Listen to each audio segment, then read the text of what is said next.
आपका स्वागत है द मनी रहस्य में। और आज हम जानेंगे कि क्या फॉरेन इन्वेस्टमेंट बेटर है या फॉरेन इंस्टीट्यूशनल इन्वेस्टमेंट बेटर है। इसको इस तरह से समझते हैं कि मान लीजिए एप्पल कंपनी इंडिया के अंदर फैक्ट्री डालती है और उसकी वजह से लोगों को नौकरियां मिलती हैं, तो ये हो गया आपकी फॉरेन डायरेक्ट इन्वेस्टमेंट। और दूसरी तरफ अगर कोई विदेशी इन्वेस्टर इंडिया में रिलायंस के शेयर्स खरीदता है ना, ये हो गया आपका फॉरेन इंस्टीट्यूशनल इन्वेस्टमेंट। ये हो गया मेजर डिफरेंस।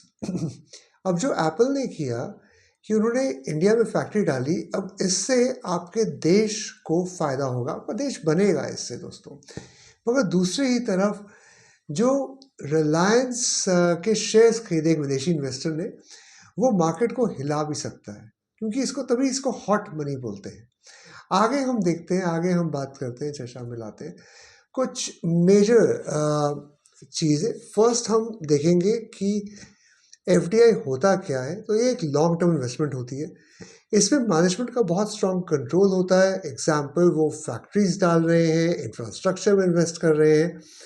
और दूसरी तरफ अगर हम बात करें फॉरेन इंस्टीट्यूशनल इन्वेस्टमेंट की, तो फॉरेन इंस्टीट्यूशनल इन्वेस्टमेंट के केस में हम देखते हैं कि ये शॉर्ट टर्म इन्वेस्टमेंट है और सिर्फ शेयर्स, बॉन्ड्स, इन सब में इन्वेस्टमेंट होती है।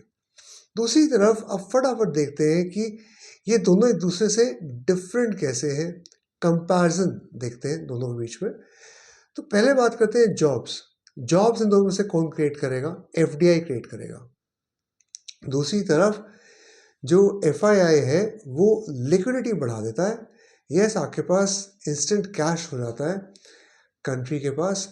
दूसरा है वॉलेटिलिटी, कि भाई उतार चढ़ाव कौन सा स्टेबल है इन दोनों में से। तो एफडीआई इज वेरी स्टेबल और एफआईआई जो है वो बड़ा ही अनस्टेबल है। तीसरी हम बात करेंगे बैलेंस ऑफ पेमेंट इम्पैक्ट जो होता है, उसकी हम बात करेंगे। उसमें एफडीआई और एफआईआई दोनों ही आपका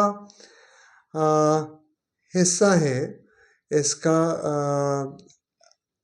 कैपेक्स अकाउंट का हिस्सा है दोनों के दोनों ही। सो कैपिटल अकाउंट का हिस्सा है दोनों। That is what is important from FDI and FI perspective.